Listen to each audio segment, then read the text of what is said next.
हाँ जी, तो हम कहाँ पर थे? हम बात कर रहे थे एफ ब्लॉक की, कि हमने एस ब्लॉक के लिए भी अलग अलग ग्रुप बनाया गया, डी ब्लॉक के लिए भी अलग ग्रुप बनाया गया, पी ब्लॉक के लिए भी अलग ग्रुप बनाया गया, लेकिन एफ ब्लॉक के लिए अलग ग्रुप क्यों नहीं बनाया गया? क्वेश्चन आता है ना। तो मैंने इसका क्या रीज़न बताया था, फिर से रिकॉल करा रही हूँ, ध्यान से पहले फोकस हो जाओ, इधर उधर ना देखो। एफ ब्लॉक के लिए मैंने आपको रीज़न बताया था, electron in an S and electron in an minus one D का जब हम सम करते हैं तो वो 3 के इक्वल आता है। इसलिए एफ ब्लॉक को थर्ड ग्रुप के 6 एंड 7 पीरियड में रखा गया। एक और डाउट होता है आप लोगों को कि जो डी ब्लॉक में 57 लेंथेनम है, 57 जो लेंथेनम है वो लेंथेनम एफ ब्लॉक में बच्चे समझ लेते हैं, लेकिन वो जो लेंथेनम आता है वो प्रॉपर डी ब्लॉक का एलिमेंट्स होता है, वो एफ ब्लॉक का नहीं होता। क्योंकि एफ ब्लॉक को तो जैसे कि एक ब्लॉक है, इस ब्लॉक के अंदर एफ ब्लॉक को रखा गया है, पर्टिकुलर जो उसमें एलिमेंट है वो तो लेंथेनम है ना, तो आप लोग लेंथेनम को एफ ब्लॉक में काउंट मत करा करो। ओके जी, चलिए ये कॉन्सेप्ट क्लियर होता है हमारा। उसके बाद मैंने आपको बताया था कि अगर किसी एलिमेंट का एटॉमिक नंबर दिया है, एटॉमिक नंबर क्या बताया था, जल्दी बताओ क्या बताया था एटॉमिक नंबर? एटॉमिक नंबर मैंने बताया था कि किसी एलिमेंट में जितने नंबर ऑफ प्रोटॉन्स होते हैं वो उसके एटॉमिक नंबर के इक्वल होते हैं। ओके जी, चलिए अगर किसी एलिमेंट का एटॉमिक नंबर आपको गिवन है तो आप कैसे उस एलिमेंट की पोजीशन पता लगाओगे कि किस ब्लॉक का है, किस ग्रुप का है? क्वेश्चन आता है ना किस पीरियड का है। मैंने आपको ट्रिक बताई थी, जब भी आपको पीरियड्स निकालने हो तो आप फिंगर्स पे निकालोगे। 1 to 2, 3 to 10, 11 to 18, 19 to 36, 37 to 54, 55 to 86, 87 to 118। जब हमें ग्रुप निकालना है उसका फॉर्मूला बताया था Z + 18 minus atomic number of next noble gases, जिस पर Z किसको बोला था? एटॉमिक नंबर को। Very good. इसके बाद हम निकाल देंगे कि वो किस ग्रुप का है। अगर हमें ग्रुप पता चली गया है तो फिर ब्लॉक तो आप निकाल दोगे। अगर 1 to 2 के बीच होगा तो एस ब्लॉक का मेंबर होगा, 3 to 12 ग्रुप के बीच का होगा तो डी ब्लॉक का मेंबर होगा, अगर 13 to 18 ग्रुप के बीच का मेंबर होगा तो पी ब्लॉक का होगा। और एफ ब्लॉक तो आप पहचान ही लोगे, 58 cerium to 71 lanthanoids and 90 thorium to 103 lawrencium actinoids. चलिए जी, ये भी क्लियर हो गया। उसके बाद मैंने बताया था कि जब भी हमें आयनिक और कोवेलेंट का कॉन्सेप्ट निकालना हो तो कैसे पता लगाएंगे। मैंने एक पूरे सिर्फ इसी की नहीं पूरी केमिस्ट्री में बता दिया कि जब भी आपको आयनिक और कोवेलेंट का कॉन्सेप्ट निकालना हो तो ऑलवेज आप उस क्वेश्चन को पोलराइजेशन से ट्रीट करेंगे। अब पोलराइजेशन के लिए मैंने क्या फॉर्मूला बताया था? पोलराइजेशन जो होता है वो डायरेक्टली प्रोपोर्शनल होता है charge of cation, charge of anion and size of anion, लेकिन इन्वर्सली प्रोपोर्शनल होता है साइज ऑफ कैटाइन। ये डायरेक्टली और इनडायरेक्टली तो समझते हो ना, इन्वर्सली ये तो बहुत ही बेसिक चीज़ है, अगर नहीं समझते हो तो मैं बता देती हूँ। देखो, डायरेक्टली का मतलब होता है जैसे कि मैंने बोला कोवेलेंट नेचर डायरेक्टली प्रोपोर्शनल है चार्ज ऑफ कैटाइन। डायरेक्टली मतलब डायरेक्ट है ना, तो जितना कैटाइन का चार्ज बढ़ेगा उतना ज़्यादा पोलराइजेशन बढ़ेगा। और इन्वर्स, किसी चीज़ को इन्वर्स कर देना, इन्वर्सली प्रोपोर्शनल मतलब इन्वर्स कर देना, किसी चीज़ को उल्टा कर देना। अगर मान लो साइज ऑफ कैटाइन बढ़ रहा है, size of cation inversely proportional था ना, साइज ऑफ कैटाइन बढ़ रहा है तो पोलराइजेशन क्या होगा? कम होगा। ओके जी, एक और फॉर्मूला बताया था पोलराइजेशन का। पोलराइजेशन डायरेक्टली प्रोपोर्शनल होता है कोवेलेंट नेचर के और इन्वर्सली प्रोपोर्शनल होता है आयनिक नेचर के। ओके जी, ये भी क्लियर है। फिर मैंने बताया था कि पूरी पीरियोडिक टेबल में सबसे ज़्यादा क्या पाई जाती थी? मेटल्स, नॉन मेटल्स या मेटलॉइड्स? आप बताओ मुझे, जल्दी कमेंट में आंसर दो फटाफट। क्या बताया था? बताया था मैंने S block, D block and F block में टोटली मेटल्स हैं, लेकिन पी ब्लॉक में मेटल्स भी होती हैं, नॉन मेटल्स भी होती हैं और मेटलॉइड्स भी होते हैं। अच्छा, मुझे कमेंट में बताओ कि मैंने मेटलॉइड्स में कौन कौन से एलिमेंट बताए थे। मुझे सभी बच्चों का कमेंट्स आना चाहिए, कौन कौन पढ़ रहा है, इससे पता पड़ेगा। आप लोग घर जाके रिवाइज करते भी हो, प्रॉपर नोट्स बना रहे हो आप लोग। अगर आप अपने नोट्स नहीं बनाओगे तो फिर कोई फ़ायदा नहीं है। कितने भी महंगे नोट्स आप परचेज कर लो, किसी भी कोचिंग इंस्टीट्यूट का नोट्स ले लो, कोई फ़ायदा नहीं है। जो सबसे बेस्ट नोट्स होते हैं वो अपने हैंड से जो बनाते हैं वही होते हैं, ठीक है। तो आपको खुद अपने नोट्स प्रॉपर बनाने, फेयर। चलिए, तो S block, D block and F block में टोटली मेटल्स होती हैं, जबकि पी ब्लॉक में मेटल्स, नॉन मेटल्स और मेटेलॉइड्स तीनों चीज़ें होती हैं। फिर मैंने बताया था पूरी पीरियोडिक टेबल में most of elements no doubt metals होती हैं। अच्छा, एनसीईआरटी की एक लाइन बताई थी, कितने परसेंट मेटल्स होती थी? जल्दी बताओ, जल्दी बताओ, कितने परसेंट मेटल्स होती थी? वेरी गुड, 78% मेटल्स होती थी। एंड मोस्ट ऑफ मेटल्स क्या होती थी? सॉलिड होती थी, लिक्विड होती थी या गैस होती थी? सॉलिड होती थी। मैंने लिक्विड मेटल्स के नाम बताए थे, जल्दी बताओ। 55 caesium, 87 francium, 112 80 mercury and 30 gallium.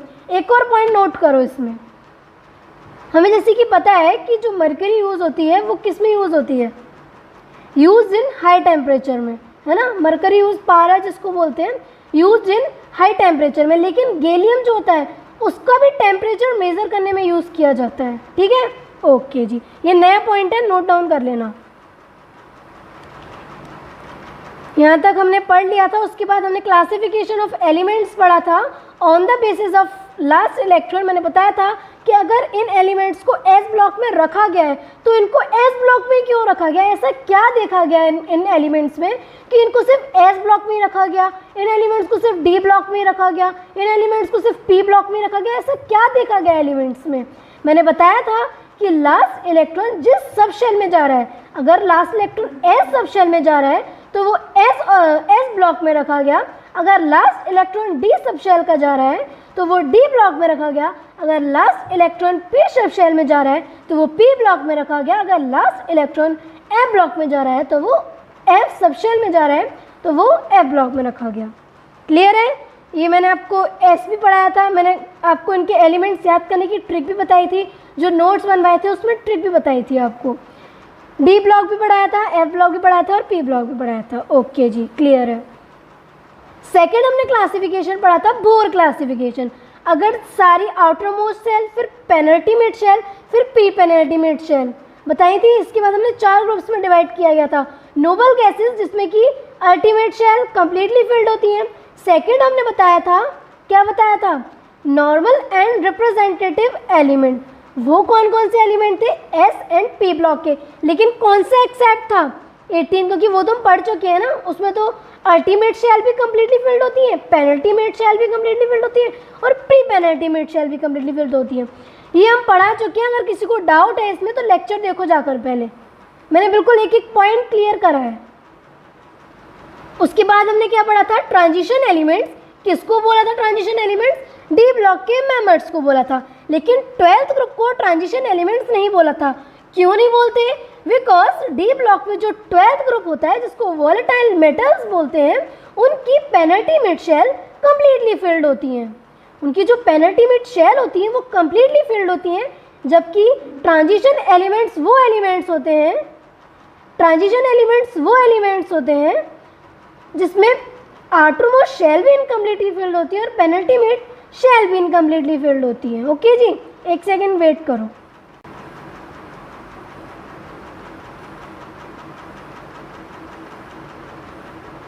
Questions आप लोग लगाते चल रहे हो ना PYQ। उसके बाद मैंने लास्ट क्लास में बताया था कि ऑक्सीजन सेकंड पीरियड के जो एलिमेंट होते हैं वो सिर्फ एक ही वैलेंसी शो करते हैं, जबकि जो सेकंड पीरियड के नीचे वाले एलिमेंट्स होते हैं वो एक से या फिर एक से ज़्यादा वैलेंसी शो करते हैं। क्या रीज़न था? क्योंकि सेकंड पीरियड के जो नीचे वाले एलिमेंट्स होते हैं उनमें वैकेंट डी ऑर्बिटल्स प्रेजेंट होते हैं। अगर वैकेंट डी ऑर्बिटल्स प्रेजेंट हैं तो जो फिल्ड ऑर्बिटल्स होते हैं उसके इलेक्ट्रॉन एक्साइट होकर वैकेंट ऑर्बिटल्स में जंप कर जाते हैं, जिसकी वजह से वो एलिमेंट अपने ऑक्टेट को एक्सपेंड कर लेता है, अपने ऑक्टेट को एक्सपेंड कर लेता है। इसलिए सेकंड पीरियड के जो नीचे वाले एलिमेंट्स होते हैं वो अपने ऑक्टेट को एक्सपेंड कर लेते हैं, इसलिए वो एक से ज़्यादा वैलेंसी शो करते हैं। मैंने बताया था कि ऑक्सीजन ग्राउंड स्टेट में सिर्फ 2 वैलेंसी शो करता है, लेकिन जो सल्फर था वो 2 के साथ साथ 4 वैलेंसी भी शो करता है और 6 वैलेंसी भी शो करता है। इसका रीज़न क्या जाएगा? Due to presence of vacant D orbitals. Okay, एक और इसकी ट्रिक बताती हूँ कि जब भी अगर वैलेंसी, पहले तो वैलेंसी क्या होती है, बाकी बात तो बातें छोड़ दो, ये बताओ कि वैलेंसी में पढ़ा रही हूँ, वैलेंसी होती क्या है। मैंने 2 बार रिपीट किया हुआ है इस बात को। क्या होती थी वैलेंसी? अगर आप लोग फोकस के साथ नहीं पढ़ रहे हो तो बहुत ज़्यादा गलत है। मैं हर एक एक छोटे पॉइंट्स को क्लियर कराने की कोशिश कर रही हूँ, इतना कोई क्लियर नहीं कराता। क्या बताया था वैलेंसी? वैलेंसी मैंने बताया था किसी एक एलिमेंट की दूसरे एलिमेंट के साथ जो कंबाइनिंग होने की कैपेसिटी होती है, किसी एक एलिमेंट की किसी दूसरे एलिमेंट के साथ कंबाइन होने की जो कैपेसिटी होती है उसको बोलते हैं कंबाइनिंग कैपेसिटी।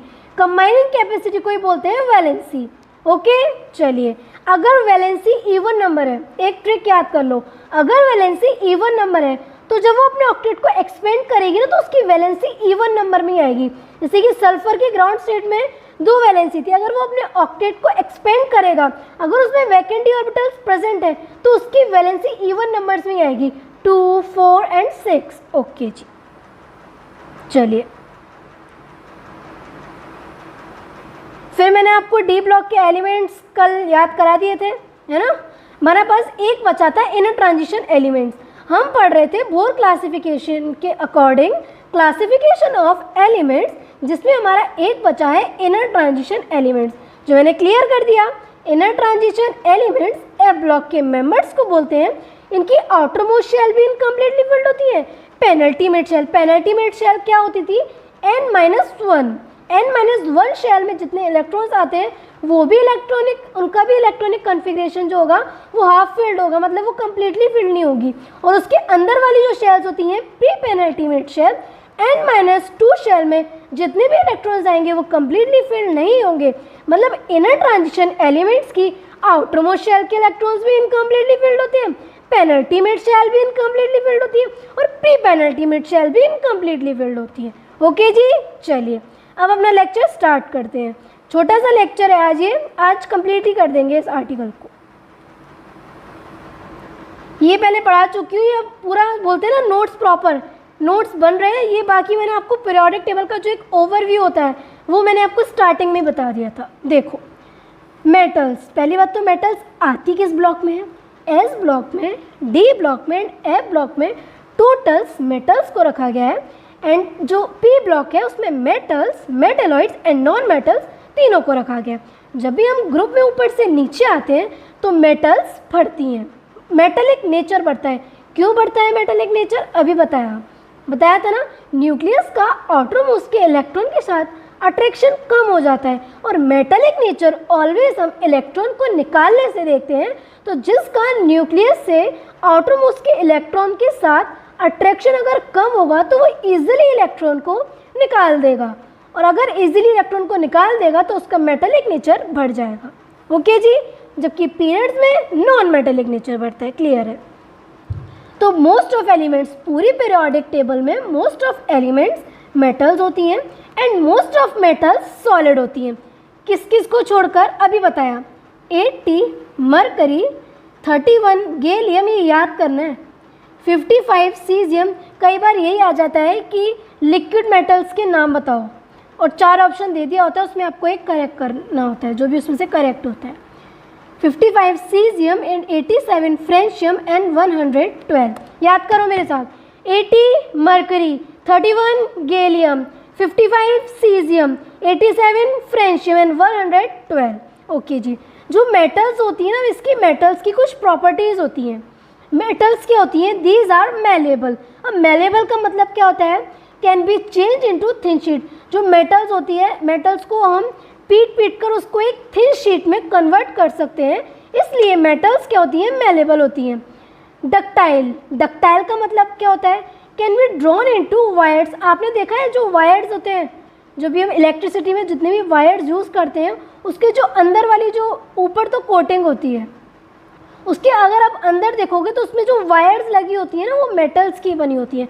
तो मेटल्स मेलेबल होती हैं, can be change into thin sheet and ductile होती हैं। डक्टाइल का मतलब can be drawn into thin wires. Okay, sonorous होती हैं, साउंड प्रोड्यूसर करती हैं। ओके जी। And 4th point, lustrous. Metals lustrous भी होती हैं, शाइनिंग करती हैं। ये क्वेश्चन PYQ में आया हुआ है। कल मैं आपका 20 लूँगी टेस्ट, ओके जी, जिसका हम नाम देंगे TSDD, test series by doctor daughter. Okay ji, चलिए लशरस, इसका रीज़न क्या जाता है, कोई भी जो मेटल्स होती है वो शाइनिंग प्रॉपर्टी क्यों करती है, because due to oscillation of electron on surface, electron का ऑसिलेशन होता है उसके सरफेस पर, इसलिए वो जो मेटल्स होती है वो शाइनिंग प्रॉपर्टी शो करती है। ओके जी, अब पढ़ते हैं मेटेलिक बॉन्ड क्या होता है। मेटेलिक बॉन्ड देखो सॉलिड स्टेट में पढ़ते हैं, ये पूरा एक क्रिस्टल है। ओके जी, क्रिस्टल में क्या होता है, इसको बोलते हैं लैटिस साइट। क्या बोलते हैं, lattice site. And in lattice site के बीच में होते हैं इंटरस्टिशियल साइट। लैटिस साइट में पॉजिटिव चार्ज कर्नल आता है, जो लैटिस साइट होती है इसमें पॉजिटिव चार्ज कर्नल आता है एंड इंटरस्टिशियल साइट में इलेक्ट्रॉन्स आता है। अब पॉजिटिव चार्ज एंड इलेक्ट्रॉन पर कौन सा चार्ज होता है, नेगेटिव चार्ज होता है। और जो इसमें मेटल आ रही है, मेटल्स पर यूजुअली कौन सा चार्ज होता है, पॉजिटिव चार्ज होता है। अगर अपोजिट चार्ज है तो एक दूसरे को क्या करेंगे, अट्रैक्ट करेंगे। तो मेटेलिक बॉन्ड कैसा बॉन्ड होता है, एक टाइप का अट्रैक्शन बॉन्ड होता है। तो मेटेलिक बॉन्ड होता क्या है, the electrostatic attraction between positive charge kernel and negative charge electron. फिर से सुनो, मेटेलिक बॉन्ड होता क्या है, द इलेक्ट्रोस्टैटिक क्यों है, चार्ज आ गया ना इसलिए इलेक्ट्रोस्टैटिक है।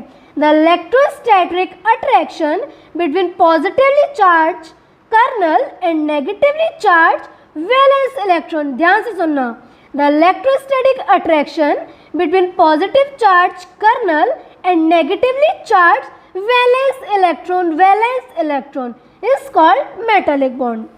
ओके जी, जो पॉजिटिवली चार्ज है आपको पता है वो किस साइड पर आता है, the positively charge kernel occupied at lattice side and valence electron जो होते हैं वो इंटरस्टिशियल साइड पर आते हैं किसी भी मेटेलिक क्रिस्टल के अंदर। फिर से सुनो, मेटेलिक बॉन्ड होता है क्या है, the electrostatic attraction between positively charge kernel and negatively charge valence electron is called metallic bond, जिसमें कि जो पॉजिटिवली चार्ज कर्नल होता है वो आता है लैटिस साइड पर और जो वैलेंस सेल के जो इलेक्ट्रॉन्स होते हैं वो आते हैं इंटरस्टिशियल साइड पर। यही लिखा हुआ है। जो मेटेलिक बॉन्ड होता है ना, इनके बीच इलेक्ट्रोस्टैटिक अट्रैक्शन, जब भी इलेक्ट्रोस्टैटिक अट्रैक्शन आ गया, याद रखना, जब भी इलेक्ट्रोस्टैटिक अट्रैक्शन आ गया वहाँ पर उसका मेल्टिंग एंड बॉइलिंग पॉइंट बढ़ जाता है। Due to presence of electrostatic attraction between metals have high melting point and boiling point. Metals के बीच हाई इलेक्ट्रोस्टैटिक अट्रैक्शन बॉन्ड होता है, इसकी वजह से मेटल्स का boiling point and melting point and boiling point बढ़ जाता है। ओके जी, अब आते हैं नॉन मेटल्स में। सबसे पहले तो मुझे ये बताओ कि नॉन मेटल्स कहाँ रखी गई हैं, कहाँ रखी गई हैं नॉन मेटल्स को, एस ब्लॉक में रखा गया है, डी ब्लॉक में रखा गया है, एफ ब्लॉक में रखा गया है, पी ब्लॉक में रखा गया है। नॉन मेटल्स को सिर्फ पी ब्लॉक में रखा गया है, जबकि मेटल्स तो हर जगह ही है ना। पूरी पीरियोडिक टेबल का 78% तो मेटल्स ही होती है ना, जबकि नॉन मेटल्स पी ब्लॉक में रखी गई हैं। जो नॉन मेटल्स होती है ना वो इंसुलेटर होती हैं। किसकी, क्वेश्चन है ये, non metals are insulator of electricity and heat. दोनों की इंसुलेटर होती हैं। Non metals are insulator of electricity and heat due to absence of free electrons. इसमें कोई जब फ्री इलेक्ट्रॉन्स ही नहीं होगा, कोई भी अगर कंडक्टर है जिसमें फ्री इलेक्ट्रॉन्स प्रेजेंस होना चाहिए, जब फ्री इलेक्ट्रॉन्स है ही नहीं तो क्या इलेक्ट्रिसिटी मूव करेगी एंड क्या हीट जनरेट होगी, नहीं होगी। इसलिए जो नॉन मेटल्स होती हैं वो इंसुलेटर होती हैं इलेक्ट्रिसिटी एंड हीट के। लेकिन इसका एक एक्सेप्शन होता है। जो कार्बन, वैसे हमने बताया जो मेटल्स होती हैं वो तो कंडक्टर ऑफ होती है इलेक्ट्रिसिटी एंड हीट की, लेकिन जो नॉन मेटल्स होती हैं वो इंसुलेटर होती है इलेक्ट्रिसिटी एंड हीट की। लेकिन इसके दो एक्सेप्शन है, याद करना, हज़ारों बार पूछा गया PYQ। इसमें एक एक्सेप्शन होता है कार्बन। कार्बन की भी कौन सी, कार्बन की 3 फॉर्म होती है, एक होती है ग्रेफाइट, एक होती है डायमंड और एक होती है बकमिस्टर फुलरीन। कार्बन की 3 फॉर्म होती हैं, एक होती है ग्रेफाइट, एक होती है डायमंड और एक होती है बकमिस्टर फुलरिन। कार्बन की जो ग्रेफाइट होती है वो होता है sp2। sp2 होने की वजह से उसमें फ्री इलेक्ट्रॉन्स प्रेजेंट होता है, इसलिए जो कार्बन की जो ग्रेफाइट फॉर्म होती है वो क्या होती है, वो कंडक्टर ऑफ इलेक्ट्रिसिटी होती है due to presence of free electrons. जो नॉन मेटल्स होती हैं उनका melting and boiling point metals के कंपैरिजन में तो कम ही होगा ना, क्योंकि मेटल्स में तो इलेक्ट्रोस्टैटिक अट्रैक्शन है, एकदम टाइट वाला बॉन्ड है। इलेक्ट्रोस्टैटिक अट्रैक्शन बहुत ज़्यादा स्ट्रॉन्ग बॉन्ड होता है, तो मेटेलिक बॉन्ड का melting point and boiling point ज़्यादा होता है, लेकिन जो नॉन मेटल्स होती हैं उनका melting point and boiling point कम होगा। ओके जी, चलिए, लेकिन इसका भी एक्सेप्शन होता है। अभी मैंने कार्बन की ग्रेफाइट का जो एक्सेप्शन बताया वो बताया कि नॉन मेटल्स जो होती है वो insulator of electricity and heat होती हैं, जबकि जो कार्बन की ग्रेफाइट फॉर्म होती है उसमें फ्री इलेक्ट्रॉन्स प्रेजेंट होता है, जिसकी वजह से वो कंडक्टर हो जाती है। ओके जी, लेकिन नो डाउट जो नॉन मेटल्स होती है उनका मेल्टिंग पॉइंट कम होता है एज कम्पेयर टू मेटल्स, लेकिन इसके दो एक्सेप्शन होते हैं। जो डायमंड होती है, आपको पता है डायमंड जो होती है, डायमंड को क्या बोलते हैं, नेचुरल हार्डेस्ट मटेरियल। क्या बोलते हैं, क्या बोलते हैं, जल्दी बताओ। कार्बन की डायमंड फॉर्म को बोलते हैं नेचुरल हार्डेस्ट मटेरियल। इसका melting and boiling point metal से भी ज़्यादा होता है, क्योंकि इनकी जो स्ट्रक्चर होती है एकदम कंजक्टेड होती है। कंजक्टेड का मतलब होता है जैसे कि जो बोरियां होती हैं, बोरियां आप लोगों ने देखी है कितनी कंजक्टेड होती हैं, वो आपस में कितनी ज़्यादा मिली हुई होती हैं। ऐसी कार्बन की जो डायमंड फॉर्म होती है वो बहुत ज़्यादा कंजक्टेड होती है, उसको बोलते हैं नेचुरल हार्डेस्ट मटेरियल, जिसकी वजह से उसका मेल्टिंग पॉइंट और बॉइलिंग पॉइंट बढ़ जाता है। दूसरा एक्सेप्शन होता है इसका नॉर्बाइट, जिसको बोलते हैं आर्टिफिशियल हार्डेस्ट मटेरियल। नॉर्बाइट का फॉर्मूला क्या होता है, B4C। नॉर्बाइट का यूज़ ना जो बुलेट प्रूफ जैकेट्स नहीं होती, जो आर्मी मैन्स होते हैं उनके लिए जो बुलेट प्रूफ जैकेट्स बनाई जाती हैं वो इस नॉर्बाइट की बनी होती हैं, B4C। इसको बोलते हैं आर्टिफिशियल सिंथेटिक हार्डेस्ट मटेरियल। इसका भी melting point and boiling point metal से ज़्यादा होता है। चलिए, metals clear, non metals clear. अब लास्ट पॉइंट पर आते हैं, सेमी मेटल्स या फिर मेटलॉइड्स। कहाँ रखा गया है इनको, पी ब्लॉक में। पी ब्लॉक में तो सभी आती हैं, मेटल्स भी आती हैं, नॉन मेटल्स भी आती हैं और मेटलॉइड्स भी आती हैं। मैंने बताया था ना, एक लैडर बताया था प्रीवियस लेक्चर में, मैंने आपको एक मेटलॉइड्स का लैडर बताया था कि उस लैडर की में मेटलॉइड्स होती हैं। जब उसके आगे बढ़ेंगे, जब हम पीरियड में जा रहे हैं, पीरियड में आगे जाने पर नॉन मेटेलिक नेचर बढ़ रहा है, तो लेटर की इस वाले साइड में कौन सा नेचर इंक्रीज होगा, नॉन मेटेलिक नेचर, जबकि इस वाले साइड में क्या होगा, मेटेलिक नेचर। जब इधर नॉन मेटेलिक नेचर बढ़ रहा है तो इधर तो मेटल्स प्रेजेंट होंगी ना, वेरी गुड। तो जो मेटलॉइड्स या फिर जो सेमी मेटल्स होती हैं ये लाइज करती हैं between metals and non metals के बीच, इसलिए इसको बोलते हैं मेटलॉइड्स या फिर सेमी मेटल्स। इसमें कौन कौन से एलिमेंट्स को रखा गया है, silicon, germanium, arsenic, Sb, tellurium and polonium और आर्टिस्टाइन। आर्टिस्टाइन मैंने बताया था कि जो हेलोजेंस होती हैं, फ्लोरीन, क्लोरीन, ब्रोमीन, आयोडीन, आर्टिस्टाइन। जो हेलोजेंस, हेलो मतलब सॉल्ट एंड जेंस मतलब फॉर्मेशन, सॉल्ट का फॉर्मेशन करती हैं जो 17 ग्रुप के मेंबर्स होते हैं। लेकिन जो आर्टिस्टाइन एलिमेंट था वो सॉल्ट का फॉर्मेशन नहीं करता। क्यों नहीं करता, बिकॉज वो एक मेटलॉइड्स है।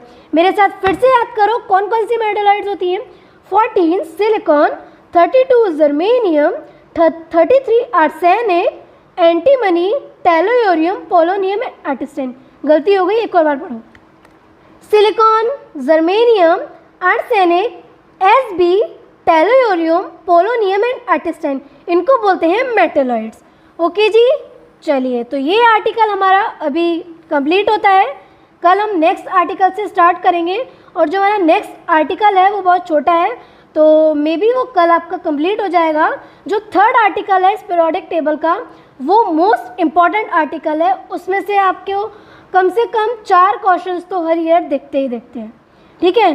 तो चलिए, इस आर्टिकल आज ख़त्म होता है, तो इस आर्टिकल को आज यहीं तक ही रखते हैं, इस क्लास को भी आज यहीं तक ही रखते हैं, बाकी का कल पढ़ेंगे। लेकिन कल मैं उस आर्टिकल को स्टार्ट करने से पहले आपका टेस्ट लूँगी 20 क्वेश्चंस का, 20 क्वेश्चंस 20 मिनट्स टेस्ट, 20 मिनट्स दूंगी आपको वो टेस्ट कंप्लीट करना होगा। ओके, अच्छे अच्छे क्वेश्चंस PYQ लेकर आऊँगी। बाकी आप लोग अपने लेक्चर्स के बाद, लेक्चर देखने के बाद अपने जो नोट्स बनाए हैं अपने उसको रिवाइज किया करो।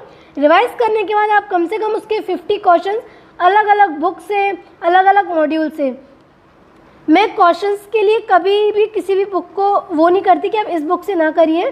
क्वेश्चंस आपको जहाँ से भी मिलते हैं वहाँ से करिए, लेकिन जो प्रॉपर जो नोट्स आप याद करते हो जो सही है वो नोट्स आपको थ्योरी पढ़नी है, एनसीईआरटी भी पढ़ने की ज़रूरत नहीं है क्योंकि मेरे नोट्स में एनसीईआरटी को भी कवर किया गया। ओके जी, तो पढ़ते रहिए, मेहनत करते रहिए। किसी को कोई डाउट आता है तो वो कमेंट सेक्शन में अपने डाउट को पूछ सकता है। किसी को कोई पीवाईक्यू लगा रहा है, अगर पीवाईक्यू नहीं सॉल्व हो रहा है तो वो अपने कमेंट में मुझे अपना वो क्वेश्चन भी लिख सकता है, मैं उसका सॉल्यूशन उसको दूंगी। ठीक है जी, तो किसी को अभी कोई डाउट है तो वो पूछ सकता है। डाउट है किसी को? चलिए जी, नहीं है तो आपको डाउट है आप क्वेश्चन करिए जाकर। आज ये आर्टिकल कंप्लीट होता है, इसके आर्टिकल के क्वेश्चन आज कंप्लीट कर लीजिए। ओके, तो लेक्चर पसंद आया तो लाइक करो, कमेंट करो, शेयर करो अपनी फैमिली के साथ, अपने फ्रेंड्स के साथ, अपने ब्रदर सिस्टर्स जो भी जिसको भी, ताकि केमिस्ट्री को इस वे में ही पढ़ा जा सकता है। ओके जी, तो चलिए आज की क्लास यहीं तक ही रखते हैं। पढ़ते रहो, मेहनत करते रहो, मेहनत के बिना तो कुछ भी अचीव नहीं होना है। ओके जी, तो कीप वर्किंग, कीप हसलिंग। जय हिंद।